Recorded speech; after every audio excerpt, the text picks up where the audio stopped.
राष्ट्रपति का क्षमादान अधिकार। भारतीय संविधान के अनुच्छेद 72 के तहत राष्ट्रपति को क्षमादान का अधिकार दिया गया है। यह अधिकार राष्ट्रपति का अनुग्रह अधिकार है। अनुग्रह का अधिकार का मतलब यह है कि राष्ट्रपति चाहे तो करे, ना चाहे तो ना करे। इस अधिकार के रूप में जब वो क्या क्या कर सकते हैं, इससे कुछ टर्मिनोलॉजी को देखिए। क्षमा, लघुकरण, परिहार, विराम, निलंबन का प्रयोग कर सकते हैं।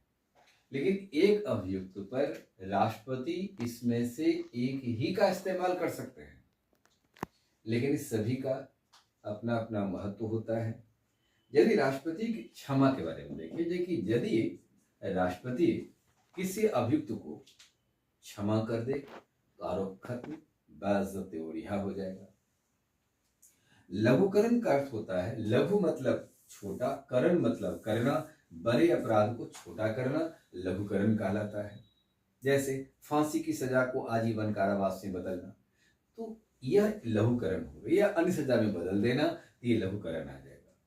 परिहार का मतलब हो जाता है जो भी दंड सर्वोच्च न्यायालय द्वारा अंतिम रूप से दिया गया है, इसके स्वरूप में कोई परिवर्तन नहीं लाया जाएगा, पर स्वरूप यथावत रहेगी। अवधि कम हो सकता है लेकिन स्वरूप यथावत रहेगा। जैसे आजीवन कारावास की सजा यदि सर्वोच्च न्यायालय किसी को सुनाती है तो आजीवन कारावास का मतलब है सर्वोच्च न्यायालय ने कहा कि जिंदगी भर उसे जेल में रहना चाहिए।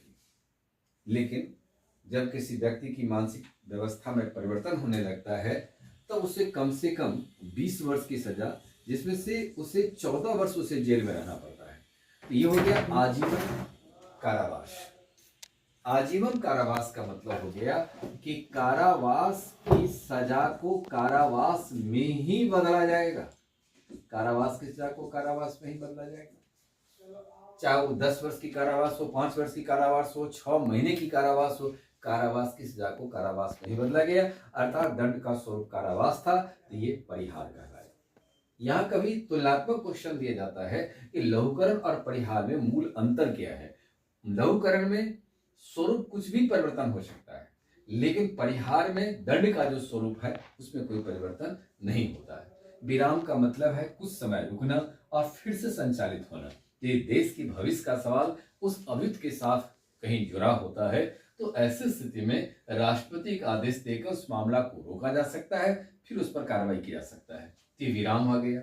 उसके बाद निलंबन का मतलब हो जाता है कि यदि कि सर्वोच्च न्यायालय ने किसी अभियुक्त को सजा सुनाया, लेकिन राष्ट्रपति को विश्वस्त सूत्रों से पता चलता है कि यह अभियुक्त निर्दोष है, तो ऐसी स्थिति में उस केस को सस्पेंड कर दिया जा सकता है और सस्पेंड करने के बाद उस व्यक्ति को बाइज्जत रिहा कर दिया जाता है।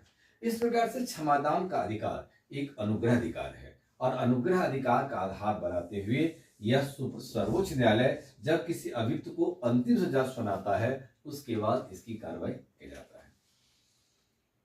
इसमें एक फांसी की सजा होती है, तो फांसी की सजा भारत में सबसे बड़ी सजा है। इस मुद्दे पर सर्वोच्च न्यायालय के बाद राष्ट्रपति की भी एक अदालत के रूप में काम होता है। राष्ट्रपति का भी अधिकार कार्य हो जाता है।